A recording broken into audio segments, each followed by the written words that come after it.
Okay, same situation as last time. I'm going to talk to myself and see if there's any interaction. Um, in the off chance anyone sees this, well, a few things. If the volume's off, please someone say so, so I'm not just talking in silence. And I'll continue to roll this depending on how many people log in. I felt the last live stream went very well, and already we have participation. Hi, Declan. Thank you. I honestly didn't think. I mean, this was very spontaneous. Thing about live streams is it really is difficult to get a time that suits everyone. It's 6:47 UK time PM, so I guess it's as good a time as any. Some people have their dinner around 6. I'm usually a little bit later, about 7. How are you, Declan?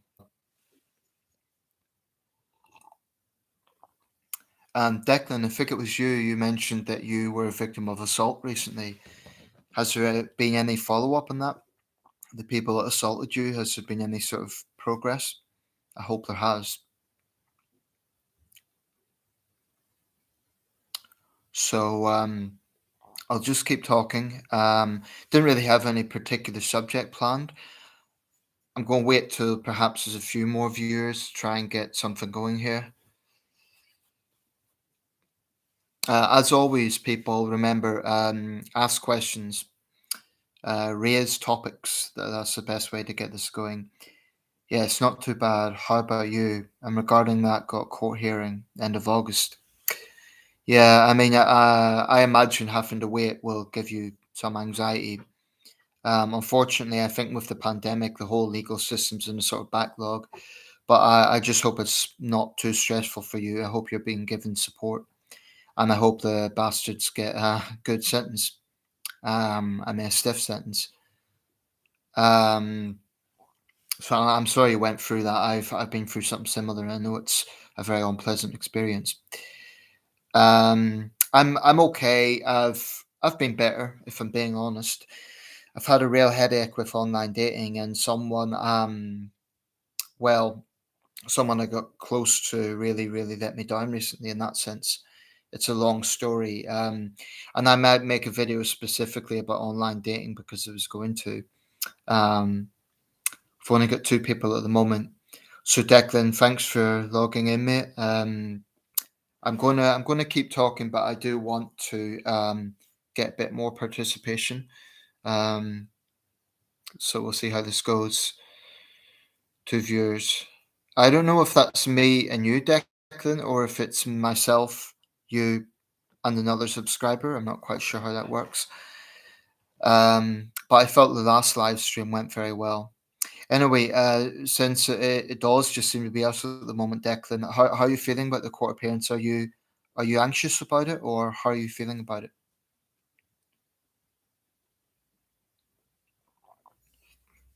I think you said it was a man and a woman that done it. Is that in Norwich or somewhere else? Free, welcome, person number 3. I'm just gonna put it out there for anyone who's watching. I don't know if you guys and girls saw the leadership debate last night on BBC between Sunak and Truss. I'm annoyed I only caught the tail end of it. I would have wanted to watch that properly. Um, I've noticed that Sunak is getting tougher in his rhetoric on China now, which is interesting. Definitely also makes me even more zero tolerant towards crime. And yes, I'm not fond of online dating. And yes, frustrated with the waiting, to be honest. Yeah, I mean, this is the thing. I find a lot of people who favour leniency haven't been through it themselves. And that's a generalization, but when you've had that experience, of a stranger just assaulting you for no reason, aside from being very unpleasant, I imagine you're going through some anxiety, mental anguish, and very raw emotions because it's just disgusting that a stranger thinks they could do something like this. Um, did you have any, if you don't mind me asking, Declan, did they break your jaw or anything like that? Was there actually like a long term physical injury? I think you mentioned one of them assaulted you, but I can't recall the details. But yeah, I think our justice system continues to be too soft. I mean, my biggest contention, sentencing's a big part of it, but I think that the people who make the laws, the people responsible for this, the parole board, the sentencing council, they're out of touch. They're unaccountable to the public. They're faceless. I mean, to think of the American system, I'm not saying we copy the American system because it has lots of problems, but I do think it's more transparent in the sense that you see televised trials, people know who judges are. In this country, it's all kind of a bit obscure to the average member of the public. So I just hope they're giving you support and giving you all the information you need. And I hope that they get a stiff sentence. I think for assaulting a stranger, it should be a custodial sentence. 5 years now. Welcome to whoever's just joined. What I'm going to do is go keep this running until basically I finish the coffee. Nice coffee, actually. It's nicer than the usual stuff I buy. Definitely often get anxious about walking to work. No real injuries, thankfully, but was bleeding from mouth and was very shaken mentally. Yeah, that's a shitty thing to go through. I mean, it's no one should have to go through that. Um, I think you mentioned they asked for a cigarette or money. I'm sorry, I can't remember. Probably junkies. Which to me, if that's the case, I mean, I'm speculating here. I am speculating, but I don't know. People who say there should be total legalization, I think is a bit naive because I just think some drugs make people do really bad things. I'm just going to show you guys the cover of The Spectator. I thought this was quite creative. I used to buy the Week magazine, but it's harder to get at the moment. I've looked on eBay because I love their covers, but The Spectator has some good ones as well. Blue Murder, this is a few weeks ago. Welsh Cowboy. What dating sites do you use? How active are you? Well, basically, the story is I subscribed to eHarmony for a year and it literally expired. My membership expired like 2 days ago. So, what I done was I thought, well, I'm not really in stable work, so I didn't want to do this thing where I pay monthly and then they kind of follow me up. I thought I'll just pay the whole lot off at once because last year I had a bit of money. It wasn't very cheap. I think it was £107, but that was for the whole year. I chose eHarmony because it's just one of the better known sites. I didn't want to go to something really sleazy looking and these sort of ones that pop up on Facebook, and I wanted something that had a bit of establishment. It was a bit established, and basically, if you pay for the premium membership, you can send messages, you can view profiles, people can view your profile. It's kind of, I mean, in the end of the day, they're a business. If you don't pay for that, you can't really do anything. So at the moment, my profile is still there, but I kind of left a parting message because you can edit your profile. I basically said, please note my membership expires on the 23rd of July. If you want to contact me, I'm not optimistic. I'll come back to that in a second because it's a good topic. But Declan, they were demanding I buy them Coke and asking for money. Then the woman started saying, I'm going to effing stab you. In, yeah, horrible. I can picture it. I mean, we get people like that here in Sunderland as well, all over the country. I mean, I think drugs mess people up, but of course, there's no excuse for being a thug. Um, but it's one of my issues about, like, some people say we should legalize all drugs, and they point to Portugal. And it might work in Portugal. I'm not so sure that it would work across the board. I just think a lot of recreational drugs just basically f up society. I think they're a bad thing and shouldn't be normalized. I guess the argument would be if you legalize it, then it takes the power away from dealers, which is probably true. But my thinking on that is, well, we know smoking kills. It causes lung cancer. The government banned it in public in 2007, and since then, actually, the number of smoking-related deaths have fallen. So it's been a successful policy in that sense. But successive governments have spent a lot on trying to get people to quit. Now, if we legalize all drugs, including hard drugs, then ostensibly there's going to have to be campaigns to get people to quit those as well. So I'm thinking, why not just not legalize them in the first place? But I know it's a complex subject and there's a lot more to think of. Back to the online dating thing. My work be supportive and gave me a personal attack alarm. Now, and sometimes I get left in Norwich. It's getting less safe, but it's still relatively safe.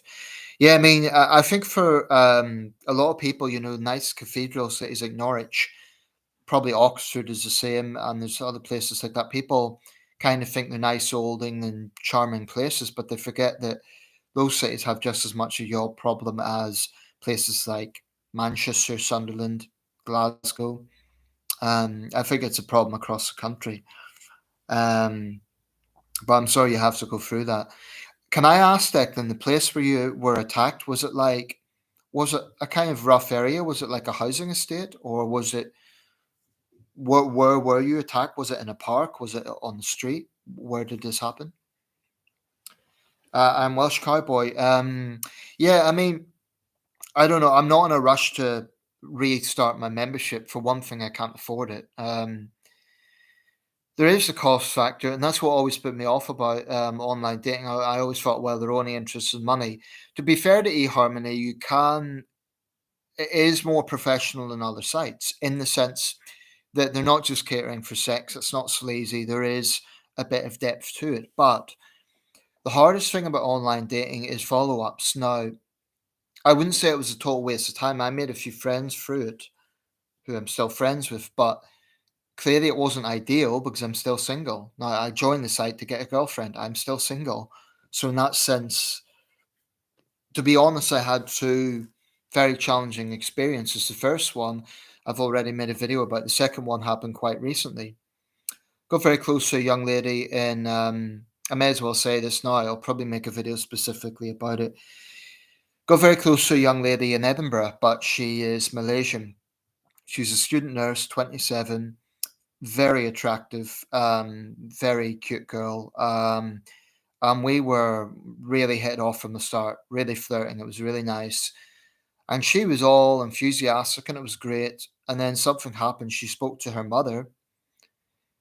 And I mean, I wasn't planning on saying this, but I may as well now. And her mother took it badly. She said, "You're there to study, not to meet guys online."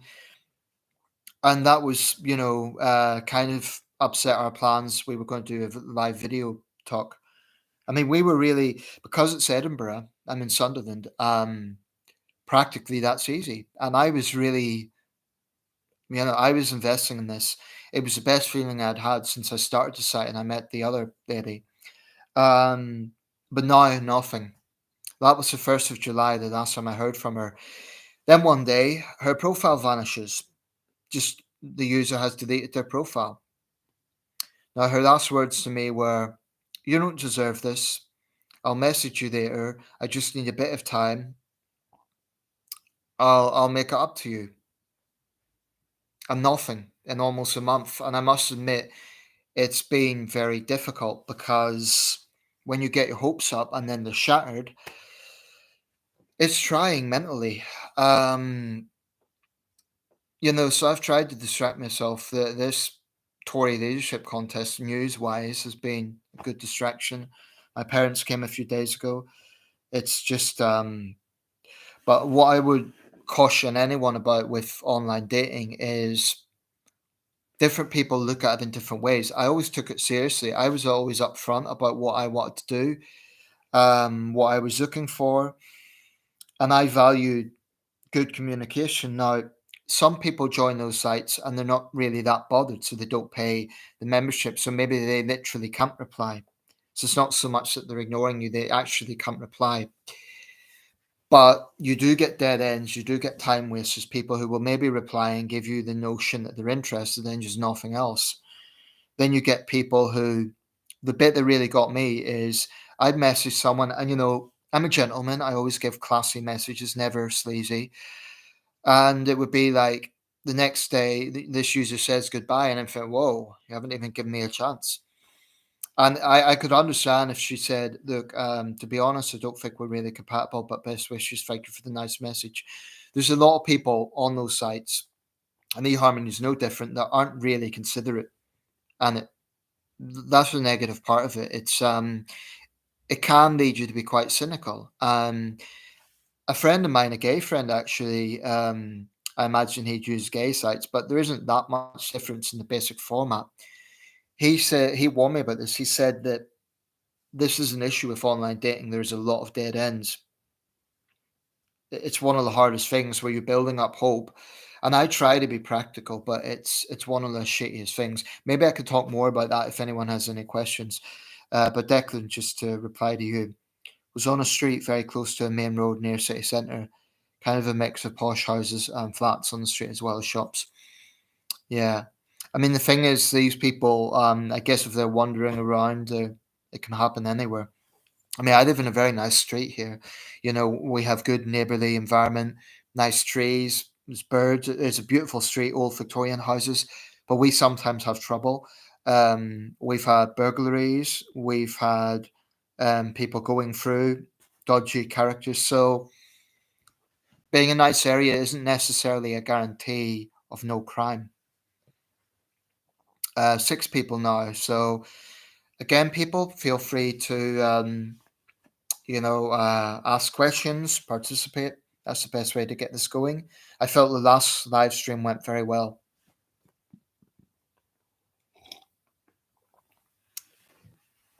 Nice day today. It's not the furnace that we had last week.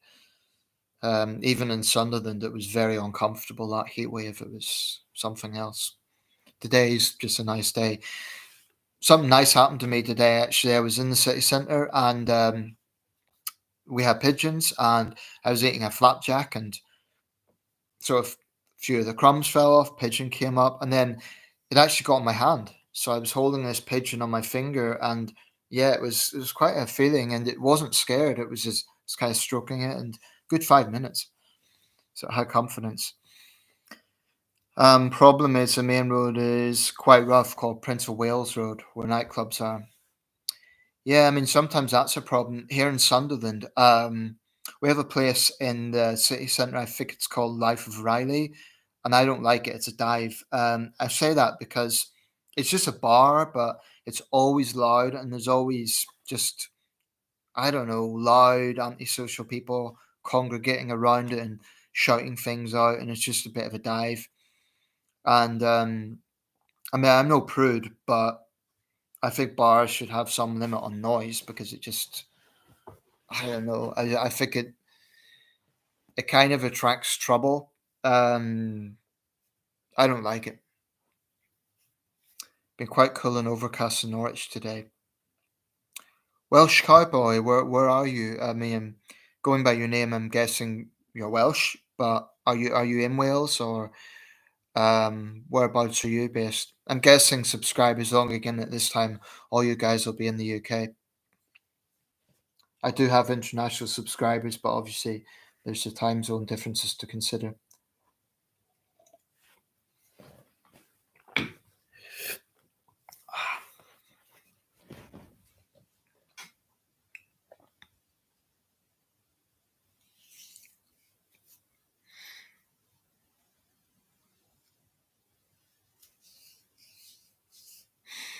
I don't really have any topic.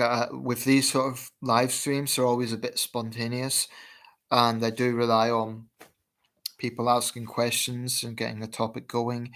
I mean, I can ask things. Did anyone watch the Sunak versus Trust debate last night on the BBC? I missed most of it, but there was a curious thing. When it panned in, the cameras panned in, they both looked like statues, literally. They were not moving an inch. It was quite strange, quite surreal. Who do you prefer, Liz Truss or Rishi Sunak? That's a good question. The irony of this, of course, is only most of us can't vote. It's only Conservative members can actually vote.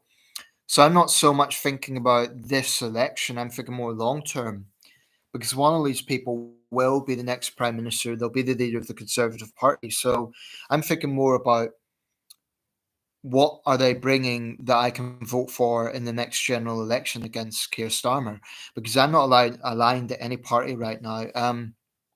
Of Truss and Sunak, I have to say, I think Truss has been quite a good foreign secretary. I think she's been consistently tough on, certainly on Russia, on China. That's is certainly in terms of foreign policy, it's one thing I feel very strongly about. I think the Tories are a bit obsessed by Brexit, and during the one of the hustings, one of the debates, I should say, Kimmy Badenoch raised this point. She said, we need to move on from Brexit. We need to stop pitching ourselves as Remainers versus Leavers. I know some Conservatives who are utterly obsessed by this, and it's always like Leavers and Remainers and Brexit. There are other issues, important as it is.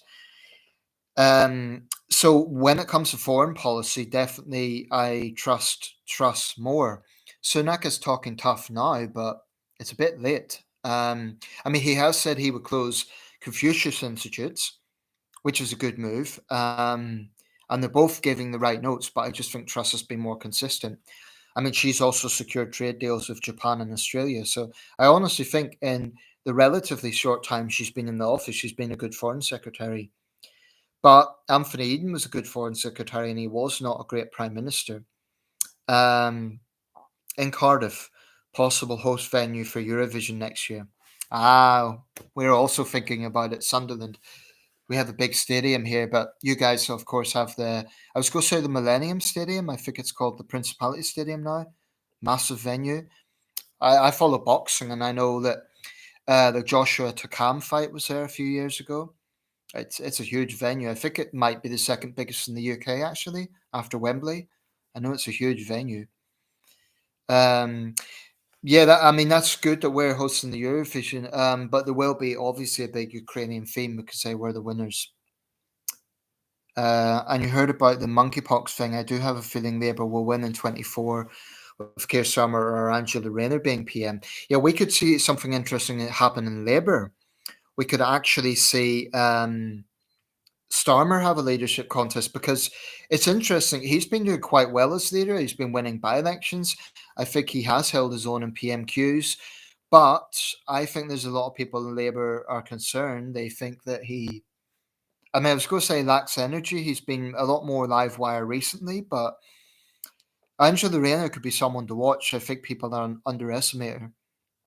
My thing with Labour, I when I got political when Tony Blair was in office, and I've always been very interested in the Labour Party. I mean, their internal mechanisms, and I'm kind of a new Labour convert in the sense that I was not a fan in the beginning, but as a centrist, I definitely see its merit. Now, the problem with Labour at the moment, as I see it, is that Starmer and his party still pander to woke ideology, which I find very dishonest and divisive. If they can move away from that and focus more on bread and butter issues, um, combined with a strong foreign policy, then I'd consider voting Labour. I mean, I think Starmer can never be accused of being the sort of far left, having the sort of far left worldview that Corbyn did. As a centrist, I absolutely don't trust that. I wouldn't totally rule Starmer out. He's certainly not the most riveting person in politics. Um, the conservative side of me, of course, I would want a party that is tough on crime, and I don't entirely trust Starmer and Rayner in that. So that would be one of my main questions. And I still remember when Starmer was taking the knee and all that sort of stuff. So that would be my issue with Starmer. Um, Welsh Cowboy, you excuse me, yeah, you did. Declan, I'm hoping for a hung parliament. Maybe we need it. I don't know though. I kind of feel this country needs the dust to settle a little bit. I mean, really, British politics in recent years has not been that stable. We've had two divisive referendums. We've had three general elections, three prime ministers, all of that within a space of less than 10 years. I think we need a little bit of just stability, just the dust to settle a little bit. I mean, if Truss or Sunak win and they are going to be the last Tory prime minister for this phase, um, we will then have had five prime ministers in less than a decade. We're going to end up with a situation like Italy. I don't think it'll be like that because we don't have grand coalitions, but um, I don't know. I understand why you say that, Welsh Cowboy, because I'm guessing like yourself, I'm a mixed voter at the moment. I don't quite know who to endorse. On foreign policy, I like the Tories. I like the fact that they speak out against woke ideology. But one big concern I have with the Tories, I do think they have an entitled mindset. What I mean by that is both Sunak and Truss were Johnson insiders, and they have both more or less apologised for his behaviour. I mean, Sunak resigned at the last minute, but I think the Tories really need to address this thing where they seem to think there's one rule for them and another rule for everyone else. Now, Kimmy Badenoch, Tom Tugendhat, and to a lesser extent Penny Mordaunt. Well, okay, Penny Mordaunt as well. They would all have been genuine outsiders. I also don't understand the way the Tories are doing this. I mean, they've had a relatively short period where all the candidates were in the field. Now they've this prolonged period of over a month where it's just two candidates, Sunak versus Truss. It's only the members voting, and then there's no transition period. So they will decide, as I gather, on the 5th of September, and the new Prime Minister goes into number 10 on the 6th of September, or even on the same day. So let's say Truss loses. And Sunak wins. I mean, I guess they both have to be prepared from the get go. But it just seems better to me that they should decide the winner than give them a couple of weeks to sort of to have that transition, rather than we're all taken by like, it's either one or the other at the last minute. It just seems a strange way to do it. Okay, a few more posts here. Ray Oric. What do you think about Liz Truss saying she will sort out illegal immigration and net zero because the issue is illegal migration and needs to be sorted? Yeah, that I mean it's a very important issue. I must admit, I'm focused more at the moment on Russia and China, but this is an important issue. I mean, I think Patel kind of pitched herself from being this tough Tory, will sort it out. I the whole thing about immigration, I don't like to see people coming in who are not documented. We don't know what their values are. We don't know what sort of threat they could be posing this country, potentially. There is a question of values there. But I also don't, I wouldn't agree with conservatives who want to just pull up the drawbridge. I mean, the way we treated Ukrainian refugees, desperate people, putting up visa waivers, I think was a disgrace when the rest of Europe could see the situation that these are people fleeing the country that had just been invaded. But I do think we need serious vetting.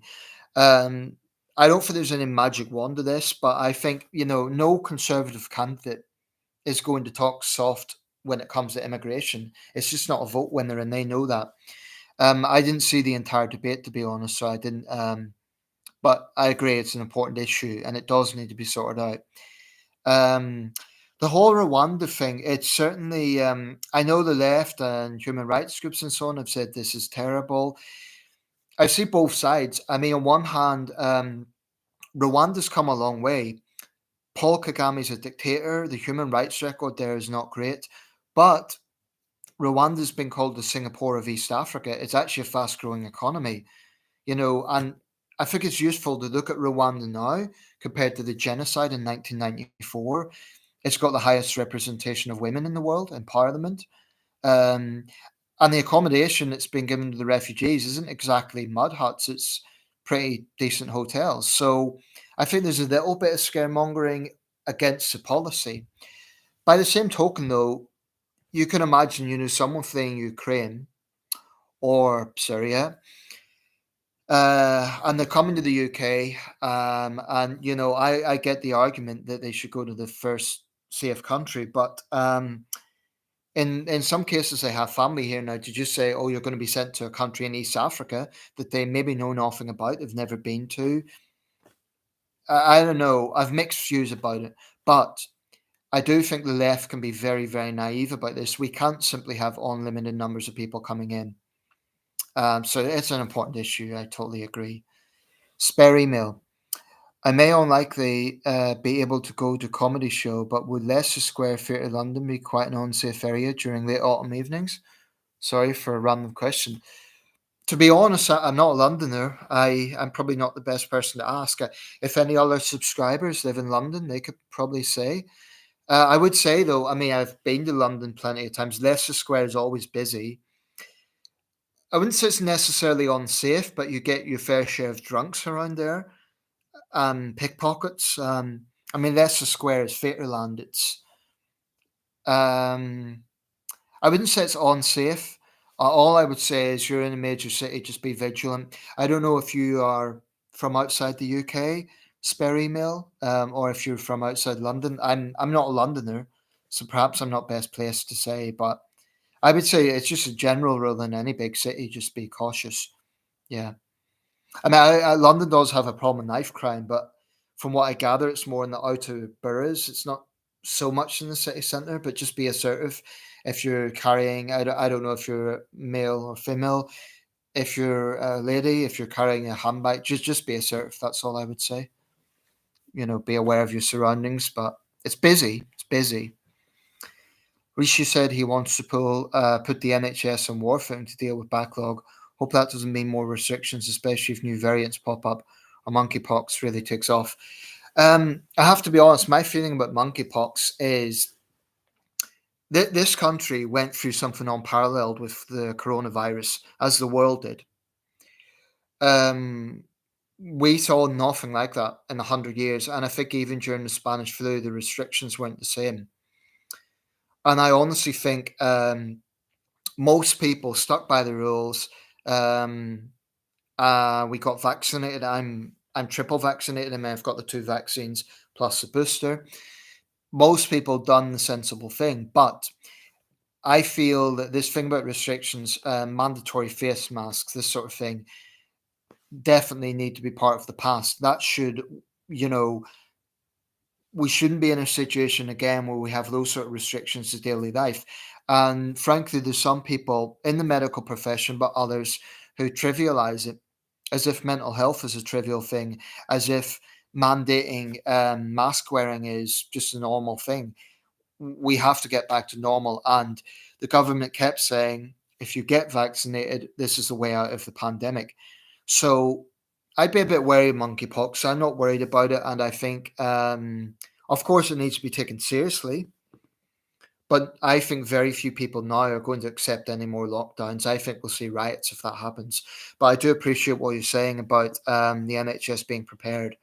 And one of the, I suppose, criticisms of the Johnson administration was it was a bit slow to act on COVID, whereas the Italians, the Japanese brought in the restrictions early on. But to be honest, from what I gather, the science on that is mixed. To what extent lockdowns have an effect or not. But I just think no one will be enthusiastic about rushing into any other lockdowns with any other outbreak.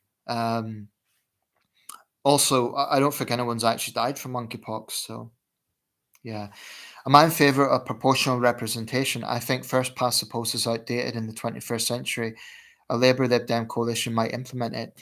Actually, I have a bit of history with this because I remember back in 2013, we did have a referendum on this. That was the other referendum. We remember the Scottish referendum and the EU referendum, but the forgotten referendum is that voting system referendum. It's actually very important. I mean, it comes into the basic principle of democracy. And in this country, we could argue our democracy could improve. I mean, you have a situation where, to give an example, in Scotland, you have so many, I forget what the number is, SNP MPs. Yet in England, you have only so many Liberal Democrat MPs. Yet in the general election, more people actually voted for the Liberal Democrats and UKIP than they did for the Scottish National Party. Yet the SNP has more members of Parliament.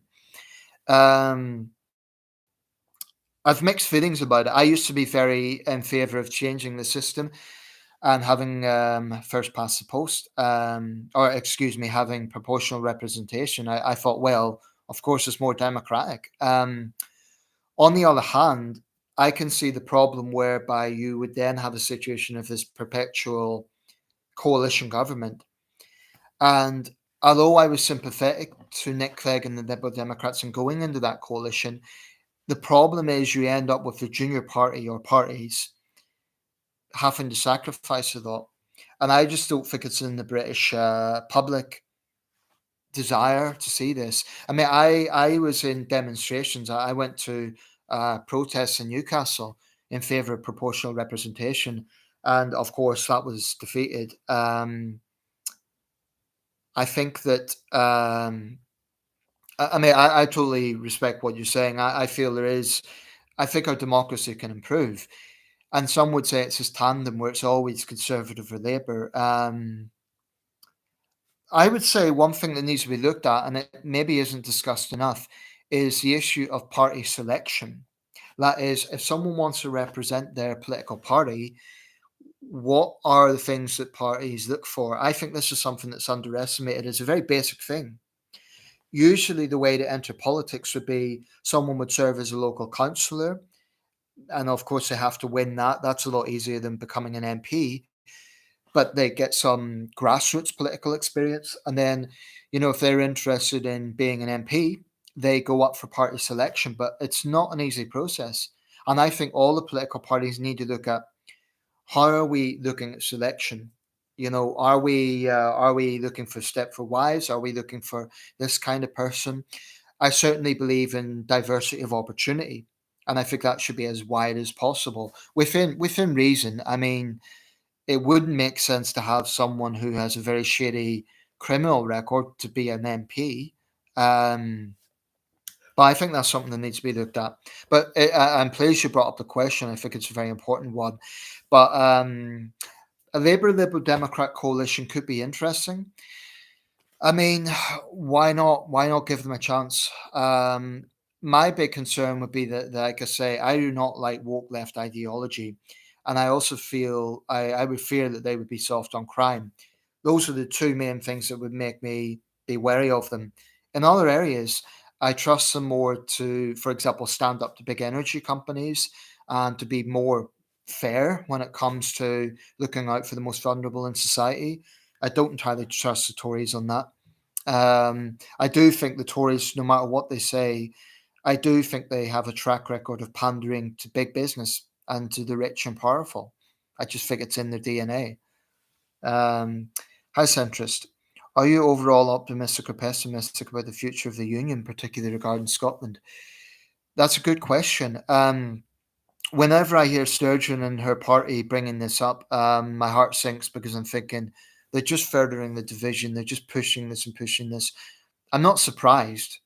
I mean, they're the Scottish National Party. That's what they're all about. But it does sadden me. I do see a lot of these attitudes in Scotland about, just anti-British attitudes and the butcher's apron, and we need to throw off the shackles of Westminster. I can make a lot of points to them, but one of them it would be this. They say that we're not getting democracy because most Scots voted to leave the EU, and yet we're staying in. But the thing about democracy is you don't always get exactly what you want. Democracy has never been about that. I voted to remain in the EU. I didn't, and we left. So they're saying we have a Tory government we don't want, but there's many people in England have a Tory government they don't want. This government is not the English government; it's the British government. But in answer to your question, am I optimistic or pessimistic? I don't want to be pessimistic. I really don't, but I do feel that they will keep pushing and pushing and pushing. Um, I think also Northern Ireland. I'm obviously from Northern Ireland. I think the demographics has changed there. When I was born in 1985, it was overwhelmingly unionist. Now it's more 50-50. So that could be certainly one to watch. Incidentally, David Trimble died yesterday.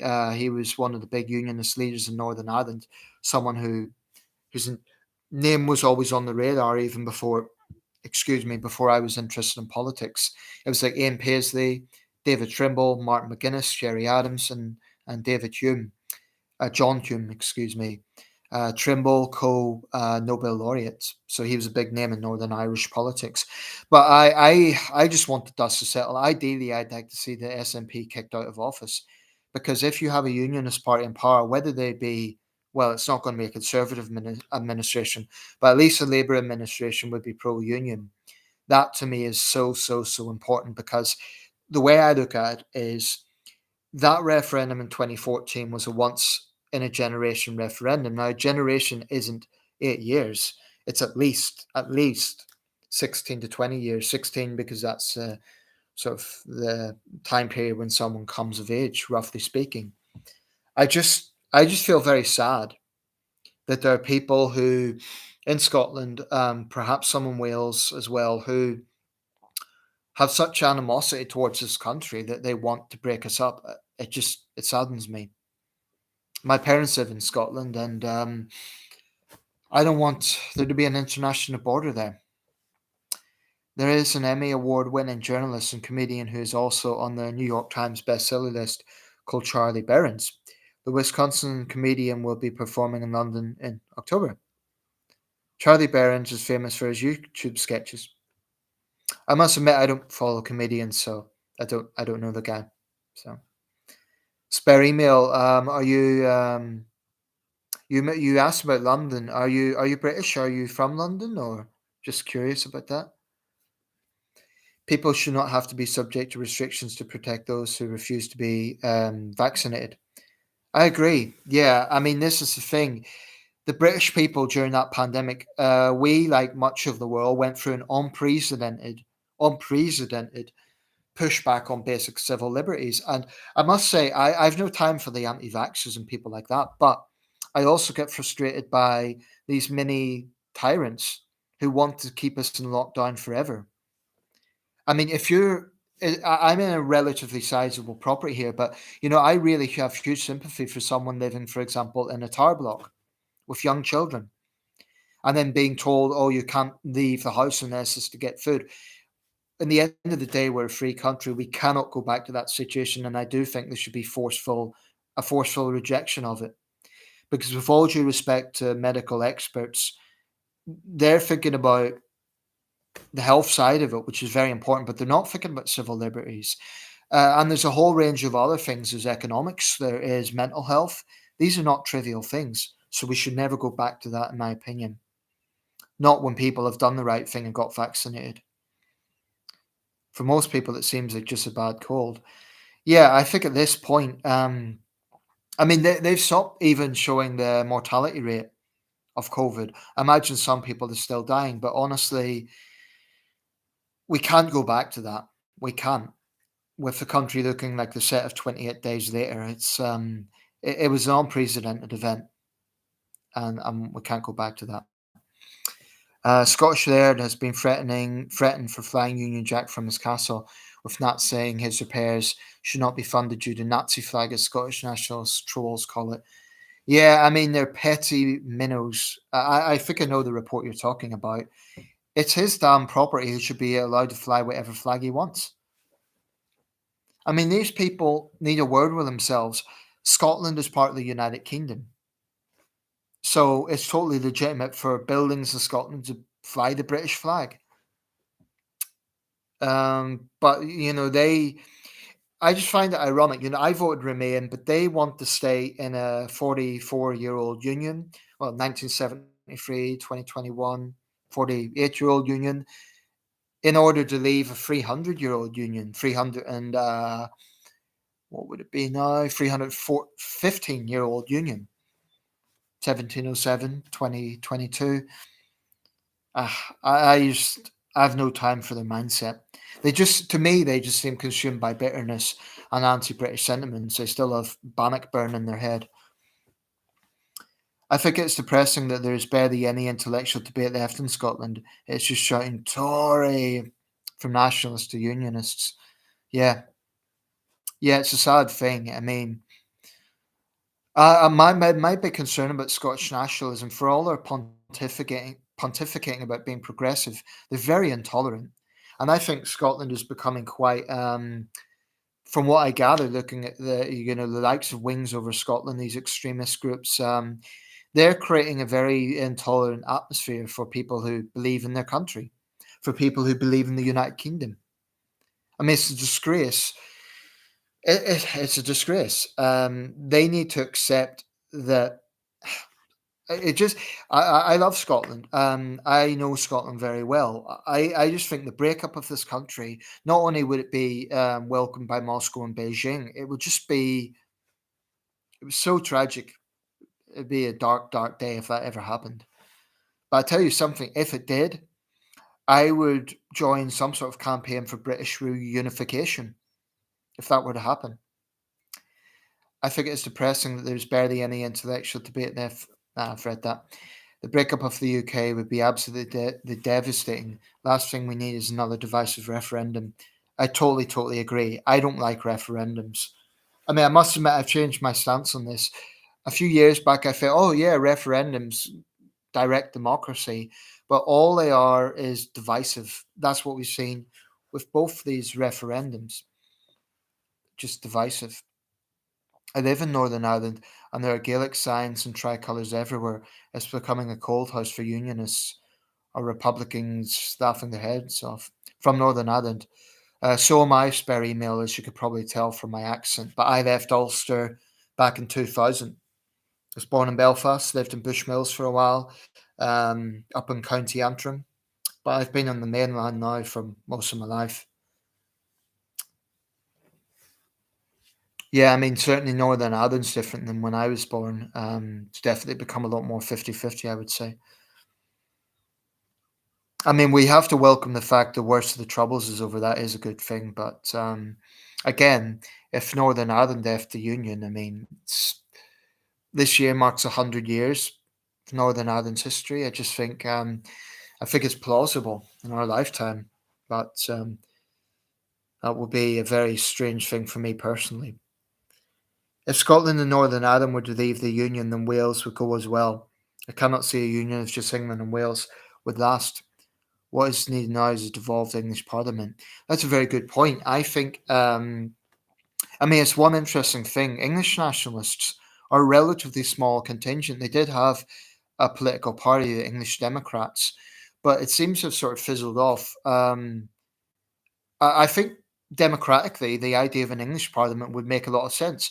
It could be based in probably Oxford or York or Nottingham. I mention those three cities because they all have historic, at some point, they were historically capitals. During the Civil War, for example, I think Charles I had Oxford as his capital. Um, but I'm not sure if it's going to happen. I just, I mean, certainly Sunak and Truss are going to be staunch unionists. I guess my concern is that might play into the hands of Scottish nationals. They'll say, oh, they're just two Southern English Tories. Um, I don't know. I hate the idea of this country breaking up. Sturgeon was talking about a referendum in 2023. I think even nationalists don't want it because they know they wouldn't win it at this point. I think a lot of nationalists don't want that at this point. But I just wish the nationalists would accept democracy. I mean, they talk about Westminster not accepting democracy. They still will not accept the results of the 2014 referendum. If Scotland and Northern Ireland were to leave the... Oh, just read that. You're good, bro. Saw a recent video and came to say hi. Hi. I don't know if your username is pounds or LBS. That's like the metric symbol for pounds, isn't it? Yeah, I'm good, thanks. Hope you're well. Was this one of my recent videos? Which one did you watch? By the way, guys, this has been a good session. I'm surprised. I didn't know if anyone would log in, so thank you for that. I'll bring it up to maybe the 1 hour mark because I'm getting a little bit hungry now. Pan Islam is a part of Islam. That's one of my older videos, so I'm pleased people are still watching those.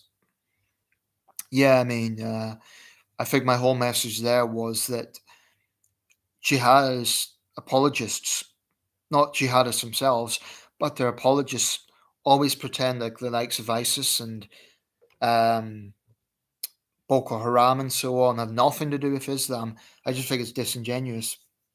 I say they're as much of Islam as Christian fundamentalists are of Christianity. You know, religions can't shake their hands off their extremists. They can denounce them, you can speak against them, but I think it's disingenuous to pretend that Islamic extremists are not part of Islam. Eight viewers now.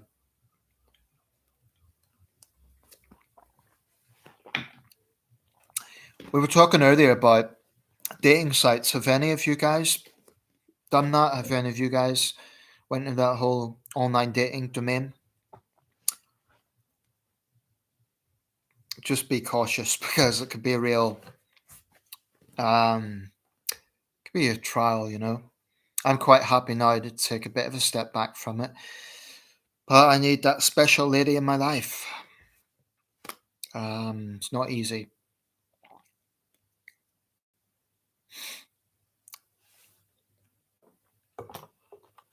Thank you for the free likes, by the way. I've noticed 3 thumbs up, so appreciate that.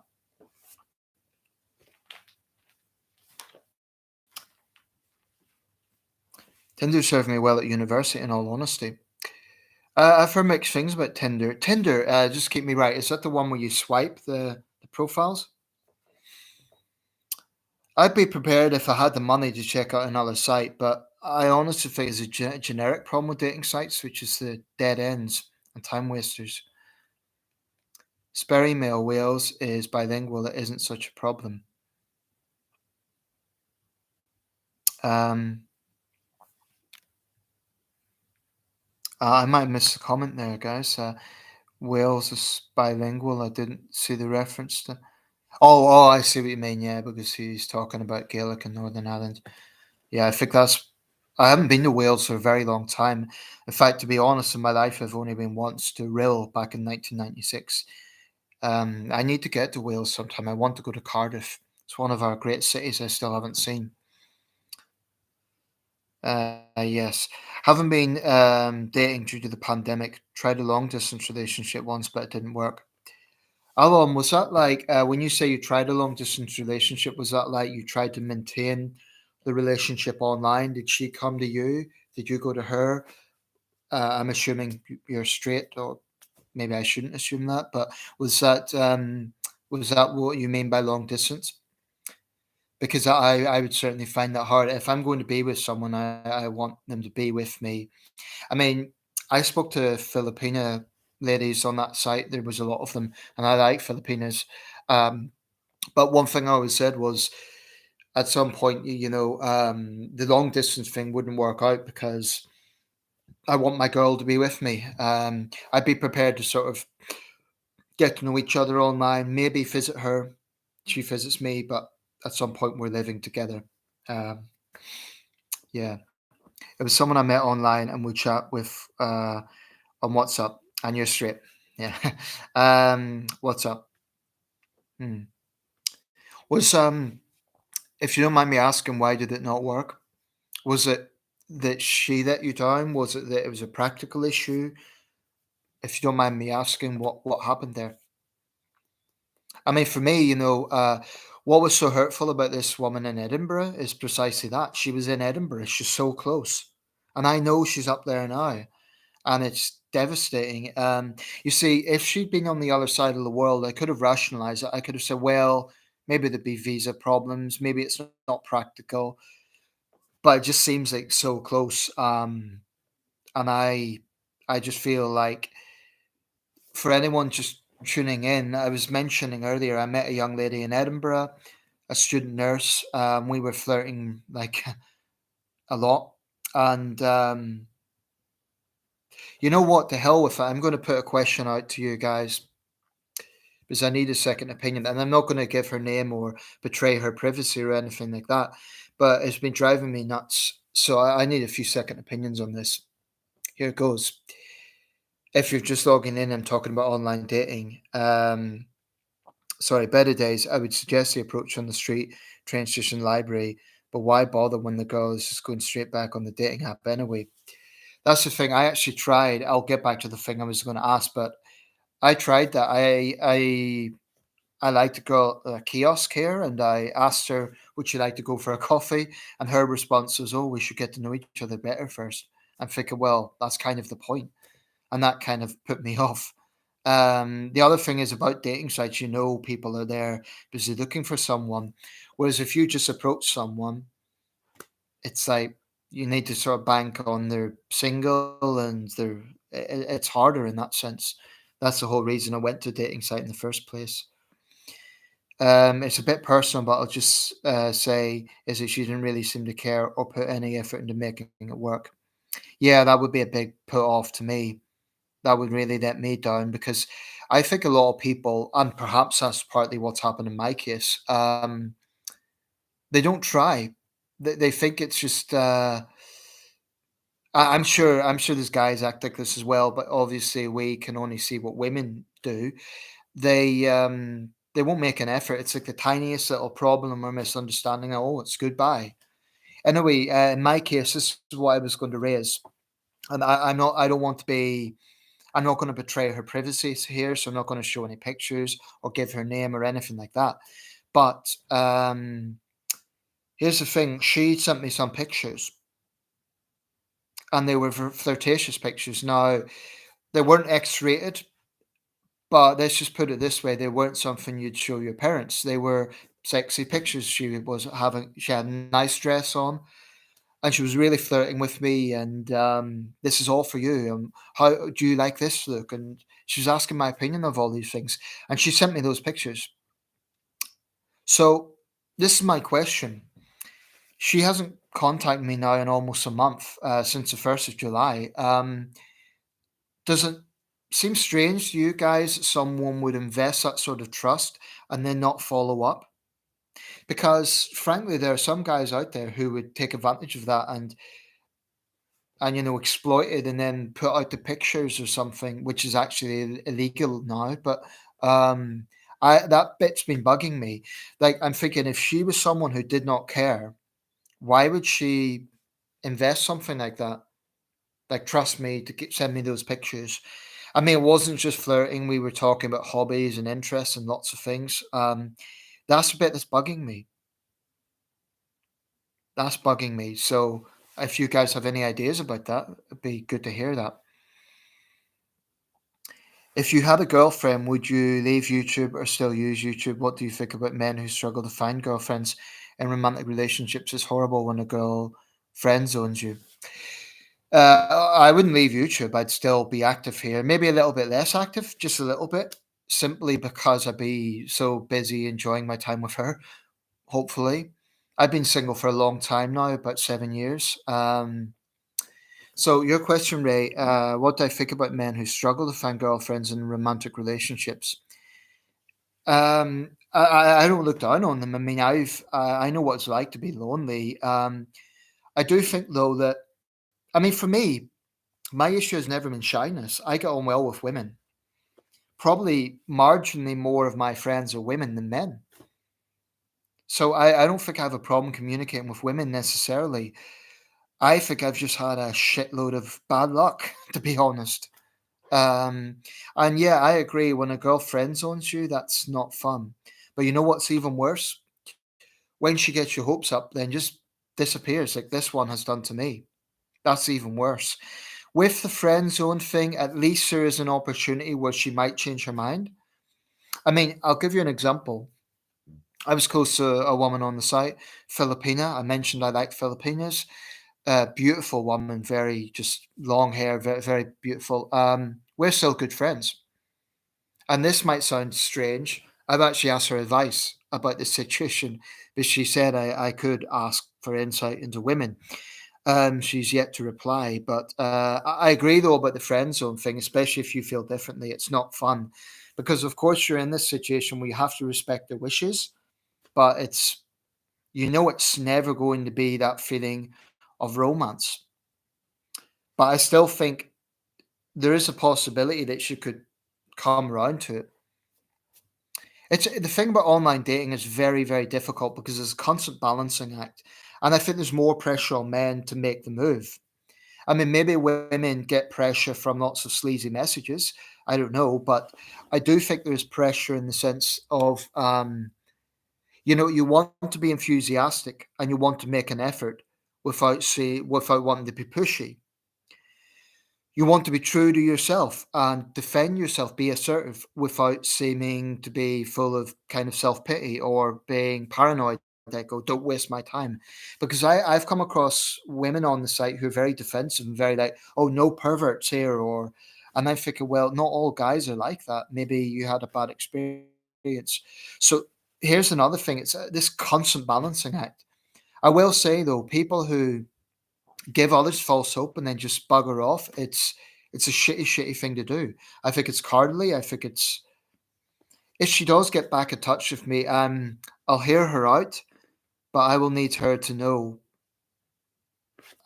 I'll need her to know what she's put me through. If you had a girl, oh, you sorry, you already asked that.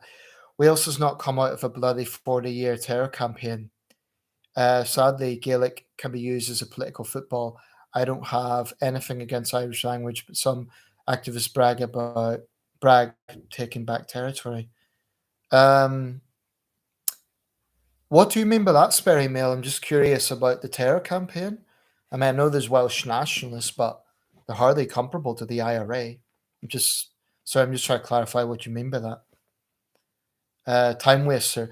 Yeah, better days. What I'm referring to in terms of the online dating is people who kind of give you false hope. So, for example, you'll message them and they will reply and they'll be friendly and they'll maybe reply again, but then they just trail off. And I'm thinking, well, if you're not interested, why not? You see, this is what I would do because I've had women who have contacted me. I'm not really attracted to them. I don't see what we've got in common, but I appreciate them taking the time to contact me. So I'll just be upfront with them from the outset. I'll say, look, thank you for your nice message. I really appreciate it. But honestly, um, I'm thinking of someone else at the moment, which in that case was true. So that's what I mean by time waster. I mean people who just give others false hope. Issue is finding someone who seriously cares in a relationship. Some young people just want it for fun. I agree with that. But the problem is, people can be very deceptive. I mean, this young lady, I didn't get the impression she was just messing around. I mean, the photos that she sent were flirtatious, but the way she was talking, we were talking about lots of other issues as well. You know, it wasn't just like these kind of slutty things. You sometimes get these messages on Facebook of add me, and it's just some girl showing her breasts, and it's just very, shallow, and I have no time for that. But that's not the impression I got from this woman. We were talking about, our jobs and just that's why it's so hard to accept that she could just. I'm thinking she's up there now, and she must have thought that, oh, this guy really invested in him. I'm not getting back to him.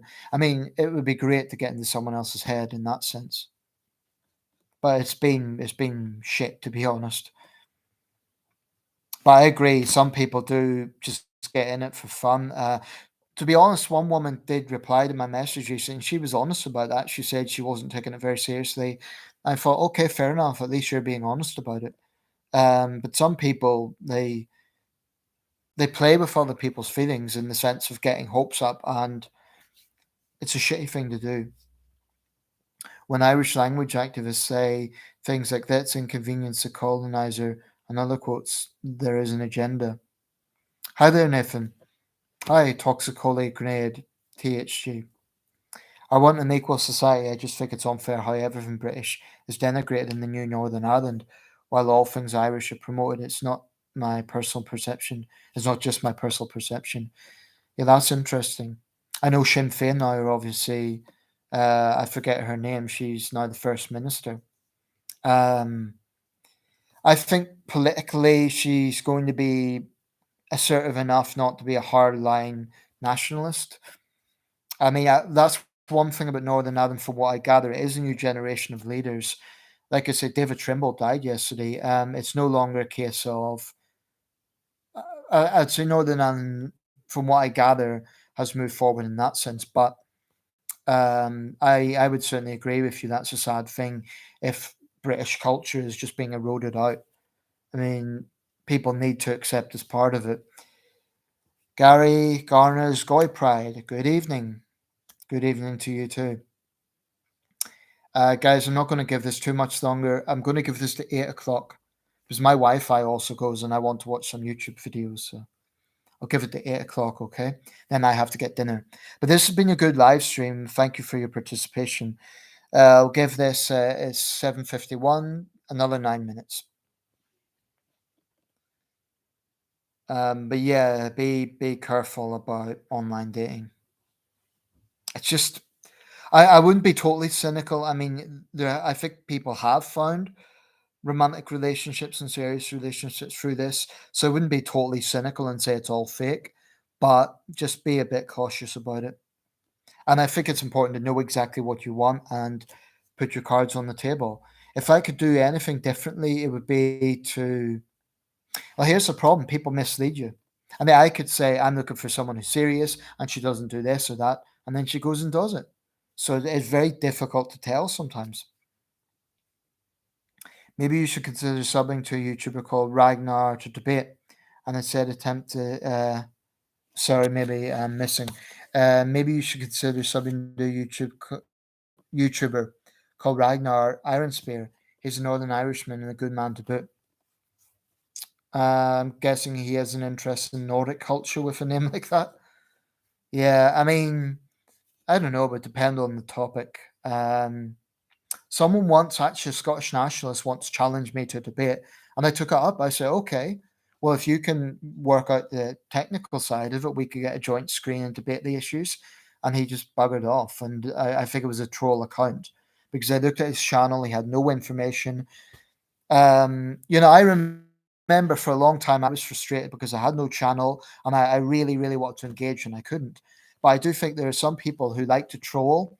That is, they like to leave comments and then you go to their channel, no content. People can say whatever the hell they want about me, but at least I am what I am. You know, what you see is what you get. Um, but anyway, sorry, I'm going off on a tangent there. But yeah, so I mean, debate. It's all well and good, but it's time consuming, and I'd need to know what. I might check it out though, just out of sheer curiosity. On the subject of the ITV debate, and while this did happen a while back, Boris Johnson did not bother to show up to debate. Yeah, I remember when he was facing off against Jeremy Hunt, and instead attempted to replace himself with Michael Gove and his own dad. Yeah, I thought that was a sign early on of Johnson's arrogance. I don't think highly of politicians who don't want to debate other politicians. I mean, in the Philippines this year, their new president, Ferdinand Marcos Jr., was the one candidate who didn't show up to the presidential debate. I watched that race quite closely. He won a landslide. So I'm not saying debates make a difference, but to me, it's a way of a candidate trying to avoid scrutiny. In his case, he was running on a campaign of defending his father's brutal legacy. If you know anything about the Philippines, Ferdinand Marcos Sr. was a brutal dictator. And this guy, his son, is the new president. And he's basically just exonerated and whitewashed his father's record. I know some Filipino friends who are really uneasy about this because he could roll back Philippine democracy. Um, and replace himself with an ice cube for good measure. I basically found this out from Russell Hard's Good News. And if I were an ice cube, it could have been being a shit ice cube. Yeah. One thing about the Johnson era, it's just been a bit of a charade, really. I think the whole buffoon clown image worked for a while, but I think at some point people started thinking, actually, we need a serious person in number 10. Even his resignation speech wasn't serious. He's just not a serious man. I mean, he's done some good things as prime minister. I'm going to make a video specifically about Johnson's legacy as I see it. His support for Ukraine is to be commended. The vaccine rollout rate is to be commended. He got Brexit done, which was a campaign promise. It remains to be seen whether that was right or wrong. But I think Johnson will be connected to sleaze and dishonesty. You ever watch the YouTuber Kraut? If so, do you have any thoughts on him? I have to be honest, I haven't. Um, you must state I have no interest in a friendship with you. Um, Better days. Are you talking about the context of online dating? Well, that's the thing. If people are on a dating site, you would think that they're not there to be friend zoned. But I would certainly, if I like a woman, I will let her know. She will know. So I but here's the thing. I mean, I'm not totally against being friends with a woman that I respect and like. Um, but the key to that is you have to. be aware that's what it is, and the chances of her changing her mind are slim. I mean, in the case of one of the Filipino ladies I got close to, she rejected me because she was still hung up on her Indian boyfriend, even though, and here's a strange thing, she was quite religious. She didn't believe in sex before marriage. But this guy apparently was quite, that was a point of difference for them. Yeah, she still wanted to get back with him. So I don't know what that's about. But we're still friends and we respect each other. And so I'm not totally against the friend zone thing. I would almost prefer to still be friends with a woman rather than having someone I liked and respected totally gone from my life. I don't know. There's a lot more to say about that. The way I see it, Northern Ireland polarised. Unionists see themselves as staunchly British, whereas Republicans are staunchly Irish. Why not have a distinct Northern Ireland identity different from both the Republic and from the. Actually, there is already. I mean, ask any Northern Irish person, I'm sure. I'm just scrolling back to your name there. Spare email will agree with me on this. Um, it's Northern Irish identity. I mean, even 22 years in the UK, I'm Northern Irish, and I must say one thing I find a bit irritating is when, and I've been hearing this for 20 years. People say, "Oh, I was in Ireland once," or "Oh, well, did you go back over to Ireland?" And I'm thinking, "Well, Northern Ireland, it's different." Um, that does bug me a little bit because I just think it's willful ignorance, and I'm not someone to be triggered or overly sensitive, but it is a bit irritating. But I mean, you're absolutely right. I would say though, Northern Ireland is de facto British. It's part of the United Kingdom. Um, but people in Northern Ireland actually can have an Irish passport or a British passport, and they can identify as Irish or British. And some people Northern Irish.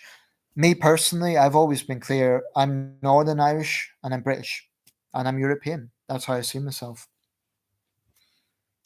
Apex Mindset. He has helped me. I was a client of his with a relationship issue. Apex Mindset. Is that the channel or is that the philosophy? Apex Mindset sounds more like a philosophy. I'm just scrolling back. Let's see. Is that the philosophy whereby apologies to anyone if this is offensive, but treat ladies like tramps and treat tramps like ladies, and you win-win? I don't know if there's any truth in that. I do see your point, Welsh Cowboy. The funny thing I found out about most of them is that they made a terrible song. The wearing a mask is like trying to keep a fart in your. Sorry, I'm crossing over a few comments here. There's a few kind of crossing over. So sorry if I miss anything.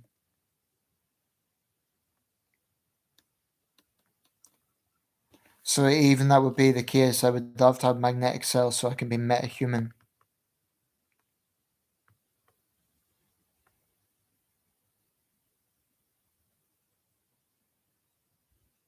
I'm missing comments here, guys. There's a lot coming through.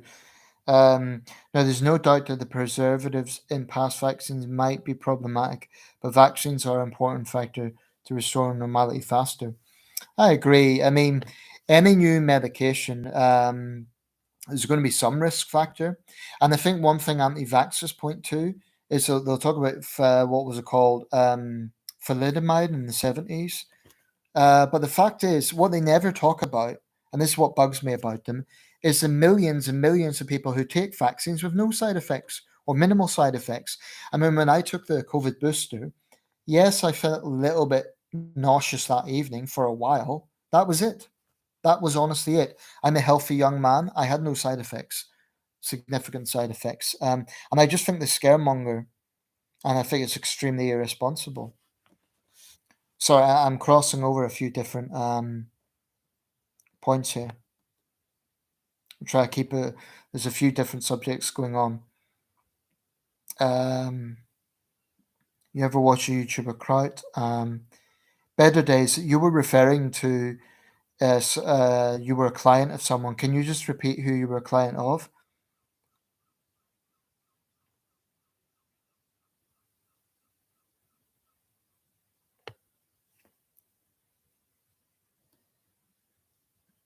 But that would make my blood boil on the other hand, is that they too resorted to malignant and creepy actions as well. Guys, I don't know if you caught my question earlier, but I put it out there. This lady sent me pictures. They were flirtatious pictures. They weren't. They were not porn. They were not over the top, but they were flirtatious pictures. Do you not think it's strange that she would do that and then say nothing for almost a month? I mean, do you not think it's a bit of a gamble for her to put that in my hands? I mean, of course, I'm not going to do anything with them. I'll respect her privacy, but I that bit's been, I think it's very strange. Please take all the jabs, toxic cola grenade. I think you guys are having a debate about the vaccines here. Sorry, I'm missing some comments as they're going quite fast. There will be further more to come. Exactly. I hope you can keep your future social credit score high enough to satisfy the World Economic Forum. Gary Garner, I don't see a situation like China. I don't think that would be tolerated in our society. I mean, in China, they have the social credit system. I can't see the Tories doing that. Um,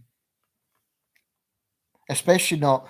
I mean, Johnson brought us out of the pandemic. He ended the restrictions against advice. Um, I just don't see us going back to that, to be honest. Okay, guys, let's give it 5 more minutes because it's been good interaction. Cope, cope, cope. 4 likes. Thank you for that.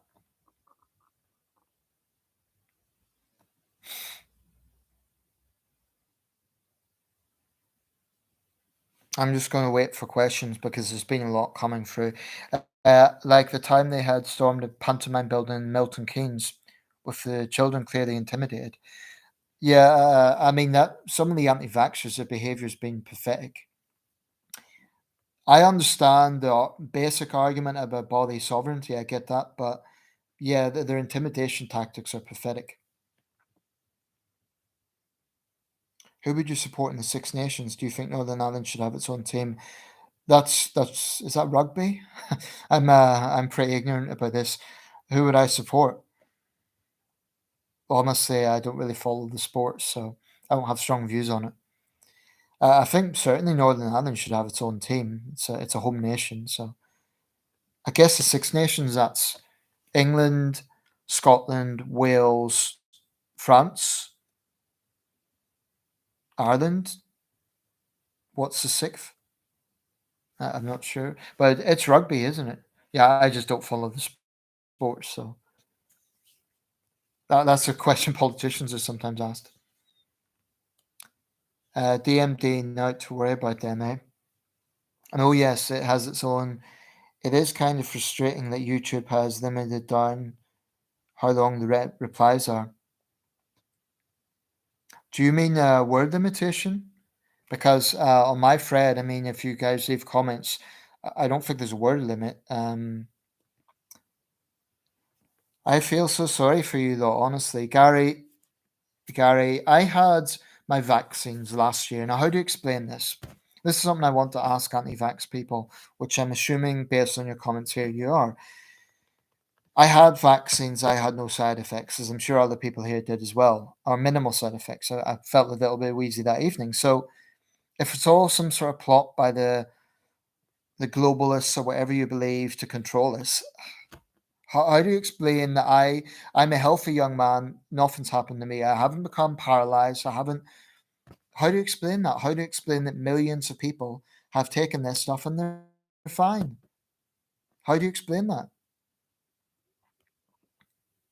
Yes, there is a distinct Northern Irish identity. Even Ulster Scots words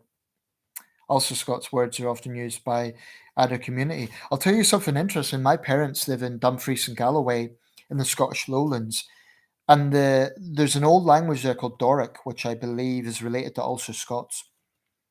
Little bit of history for you guys. Spare email, you might know this. Two American presidents, Andrew Jackson and Chester Arthur, have Ulster Scots heritage. And there's a place in Cullybackey outside Ballymena where my grandmother used to live. That's it's called Arthur Cottage. Spare email. Where are you from exactly? Are you from County Antrim or whereabouts? Belfast or somewhere else? My bad. That's a live chat. So there's a word limitation on live chat. Yeah, I actually done took part in another live chat before this video, which partly made me want to do it. It was a guy called someone whose name I forget right now. Um, he was coming out with pro-Putin nonsense, and I don't know. He claimed that Liz Truss would roll back on NATO intervention in Ukraine. Well, most Western leaders know that any direct NATO confrontation with Russia would be an escalation, but that's not the same as appeasing Russia. Oh, Italy is the sixth. Okay. So it is rugby. So that's England, Scotland, Ireland, Wales, France, and Italy. Is that right? Funny, I don't really see Italy as a rugby nation, but I guess it's there. What about New Zealand and Australia? Surely they'd be big into rugby, and South Africa. I would have thought rugby was big in those countries. I will be offing myself long before 2030. I hope you all can cope with existing in a world post 2030. That's quite a statement, Gary. That gives yourself 8 years. You should watch one of Thomas Sheridan's latest videos that explains why so many people have had free jabs and been fine.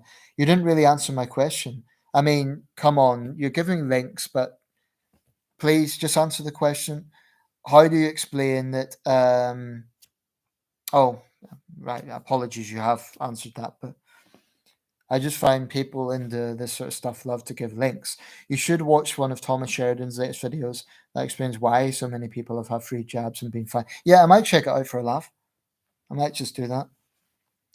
Now, I'm not 100% sure if you watched the whole documentary yet, but Sky News Australia has created a documentary called Special Investigation: What Really Happened in Wuhan. Hmm. I mean, there's so much stuff out there. There's so many interesting things online. I really uh sometimes I see something and think, oh, that'll be worth checking out, but then I get distracted by something else. I should say, by the way, we've mentioned channels a few times here. I'm just going to name a few of the channels I like. I might make a whole video for this. I like one called Bedtime Stories. It's not for children. It's kind of paranormal, unusual things. I mean, the guys there are great. Their style is very professional. They don't. They're kind of neutral when it comes to believing or not believing, but the artwork is great. If you check out Bedtime Stories, it's a great channel. I like some. I like there's something called WrestleLimia, which is just background stories to professional wrestling. There's a boxing channel, Rainy Day Boxing, which is better than other boxing channels. It's just a better style. Now there's so many to name. I might actually make a video about this. What you have to ask yourself is why so many on jab people have been absolutely fine, and so many people who have been need. Uh, well, you say so many needle crafted end up gravely ill or dead. So many in what context? So many compared to the millions and millions who are fine. I mean, I'm not refuting that some people who have jabbed will have died or had problems, but that is, I'm sorry, that is not proof of anything. Not when you look at it in context and consider the millions. I mean, put it this way, I don't know what the statistic is, but the majority of the UK has now been vaccinated. The majority. Most of us who have been vaccinated had no serious side effects.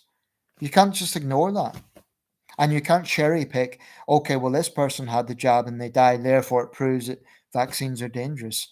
My stance is I wouldn't force someone to take the vaccine, but like, I apologize who said this, but I don't think the rest of us should have to go into lockdown because of the selfishness of anti vaxxers. I'm sorry if that's blunt, but that's how I feel about it. I mean, you're talking about the dangers of vaccines, but you're ignoring.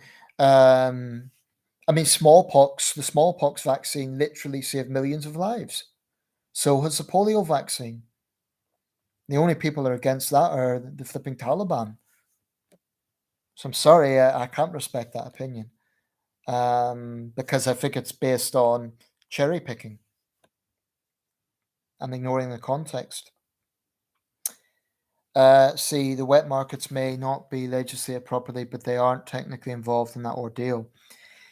I think it's obvious the pandemic came from China. What is interesting is how it shifted from the wet markets to possibly a lab leak. I honestly think when it comes to China, anything's possible. I've been to those wet markets, not that exact one, but I've been to wet markets in China, and honestly, they're filthy.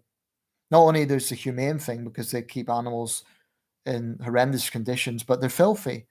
There's bits of meat on the ground. They're filthy. They stink. They're a breeding ground for disease.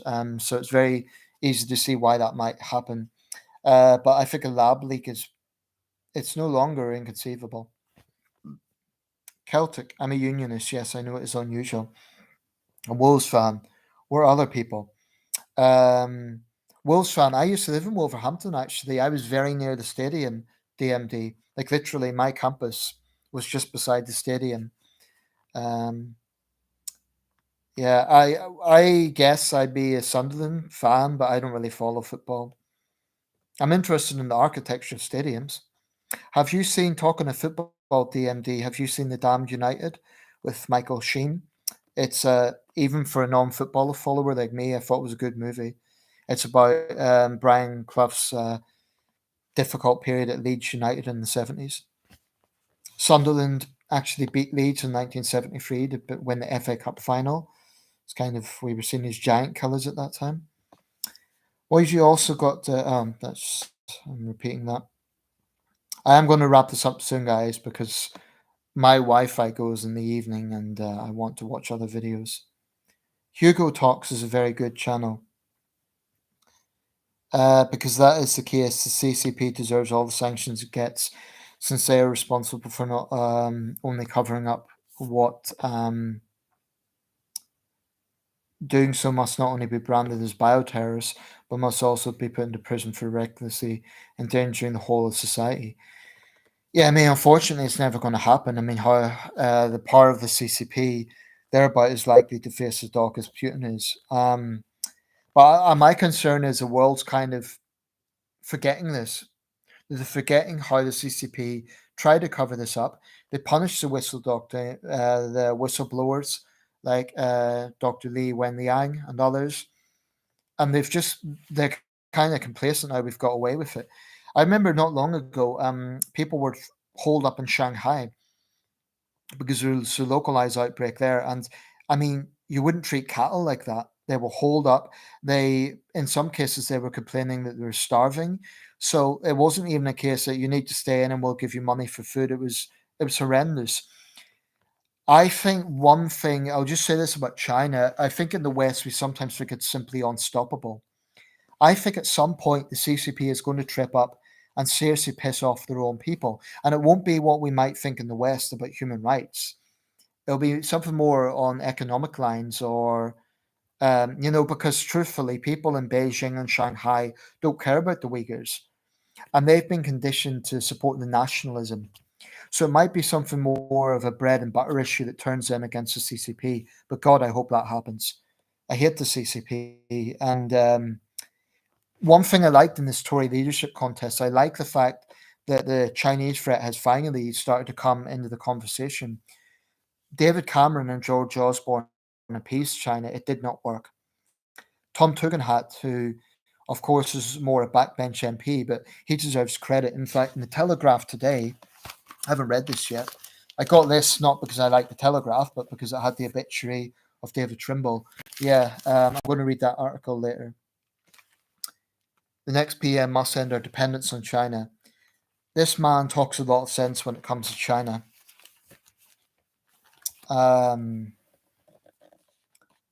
So we need to get assertive. The new president of UK Universities International, she was talking about how it would be devastating if we break off links to China. There's just too much naivety and pandering. We need to stop relying on China so much. I know that it's not quite like Russia because economically they're much bigger. We can't just cut them off completely. What we can do is be more vocal in their insults, be more assertive in their interference in our tertiary institutions, for example. There's an awful case, I don't know if you guys saw it, Drew Pavlou. He's an Australian citizen, young guy, human rights activist, very outspoken, but in all likelihood, the Chinese regime has concocted a false email basically portraying him as a terrorist. The email pertains to be a bomb threat against the Chinese embassy. Now, he denies this, and all the indications are that they've rigged this against him. If you look at that case, it's disgraceful. I mean, and I think if that is the case, we need to expel the Chinese ambassador. I think we need to do that. New Zealand, Australia, South Africa, Argentina play in the Rugby Championship. Yeah, they're all countries I would have thought would be in the rugby. I like that you have kept your accent. I watched your early videos when your channel was first set up, but came back to it in recent times. Thank you. It's good to see an old subscriber. I strangely have never got COVID yet, but have had 3 jabs. Yeah, neither have I. I've never been diagnosed. Um, so, let's see. Yeah, I mean, my accent hasn't gone in 22 years. Freddie Fletcher, not a vaccine though. What are you referring to? Isn't a vaccine? Ah, yes, bedtime story is very good. So we agree on that at least, Gary Garner. We do agree on that. The ignorance displayed here is astonishing. I don't think it's ignorant to point out that millions of people haven't been affected by taking vaccines. It's not ignorant; it's a fact. It's verified. It's a verifiable fact. Molyneux, yeah, the Molyneux Stadium. It's the stadium here in Sunderland's a lot bigger, but it's a decent stadium. American or British humor? I'd have to go with British humor. But on the American side of things, I did like Friends. I liked The Big Bang Theory. But yeah, overall, I go with British humor. I think it's a bit more intelligent. But we have our share of rubbish as well. The NBA football, the working man's church and theatre. Yeah, it's interesting though from a social perspective. If we look at football, the same to a lesser extent with boxing, back in the 30s, the attendances to matches were massive, and there was a connection between the players and the fans. Now it's all money, money, money. So I think that dynamic has changed in the world of football. I will shock you here, centrist philosopher. Those who had 3 jabs should definitely continue to get all of the future jabs. Those who have had 3 and refuse to have any more may well be put in danger. Curb Your Enthusiasm and Family Guy are my favorite comedy series that came from the USA. Family Guy, I admit, I never watched Curb Your Enthusiasm. Family Guy, I've very mixed feelings about. I like some of it. I think it's quite creative and observant, and some of it is genuinely quite funny. The only thing I didn't like about Family Guy, I think sometimes it's a little bit mean spirited. What I mean by that is some of the attacks on celebrities are a little bit ad hominem, and I don't like how they had one episode on the Terra Schiavo case, which, if you recall, was a high profile euthanasia case in America, and I just thought it was in very bad taste. I mean, there's a fine line between satire and being willfully callous, and I think sometimes Family Guy crosses that.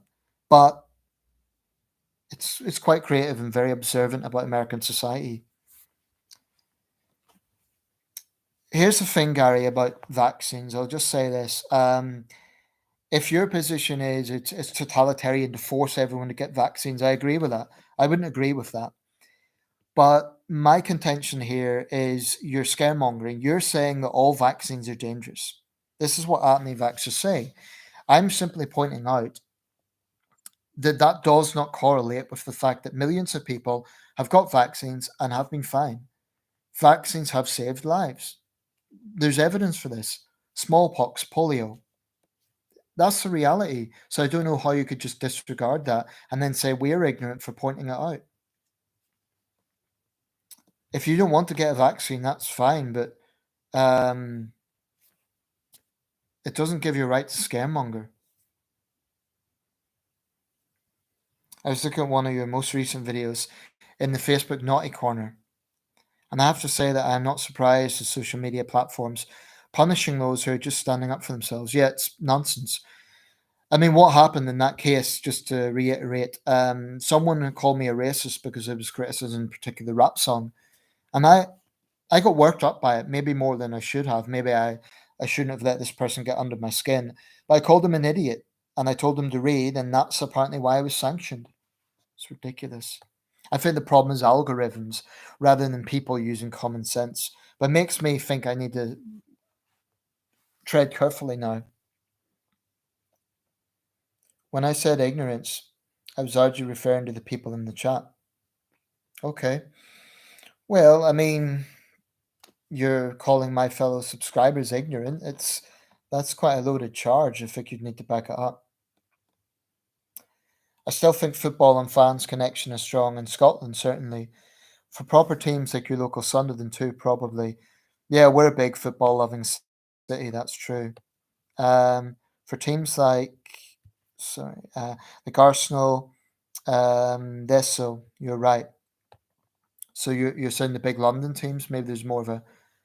Is that because in the case of Arsenal, there's been international takeovers, or what do you think the reason for that is? Who do you think is friendly country between America or Britain? Honestly, I don't think it is possible to answer a question like that because we're going to have dicks on both sides. I have to say, though, back in 1999, when my family visited the States, we were in small town America, Gettysburg, Pennsylvania, famous for the battle, and everyone was very hospitable. So my personal experience is Americans are hospitable people. They will welcome you into their homes and they're hospitable. I think sometimes outsiders, Ray, I know you're American. Outsiders have this perception that it's either hard right, gun loving people or hard left, woke types. And the truth is, there's many ordinary Americans who are just getting on with their lives. And I think my overall impression of Americans is good, I have to say.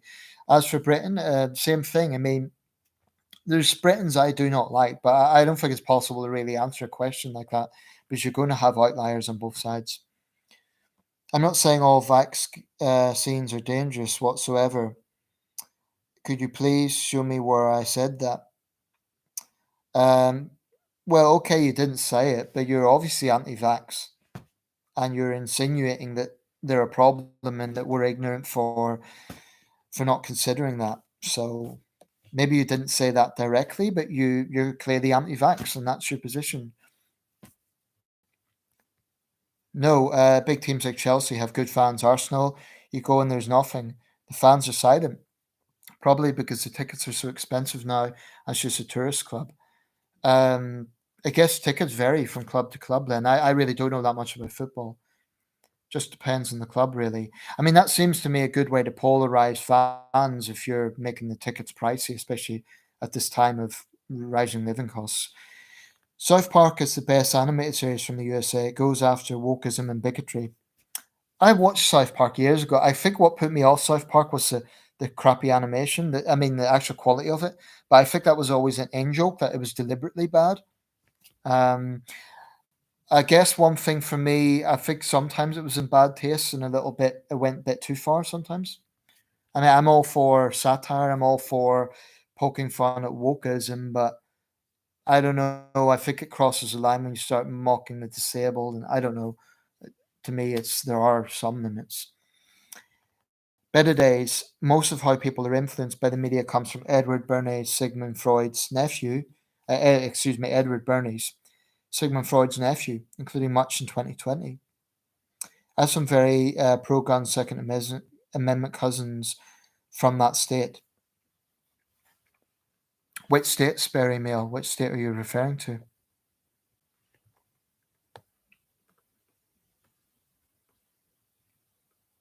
I'm just scrolling back.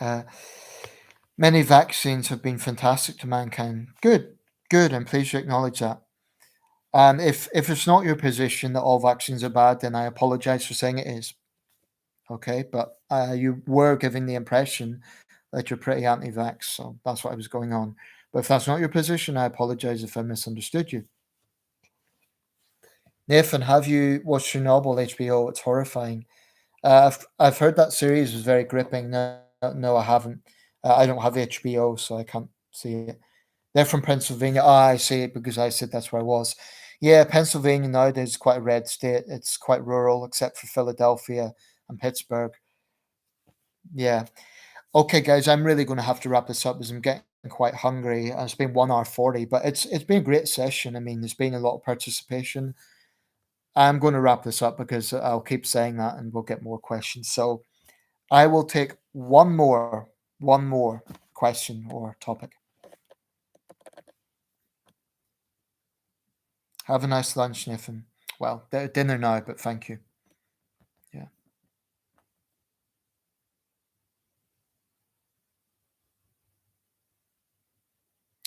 Did you guys hear my question earlier about the message I got from the lady? Because I think that kind of got lost in the thread. Um, because I don't know what to make of that. Okay. Thank you, everyone.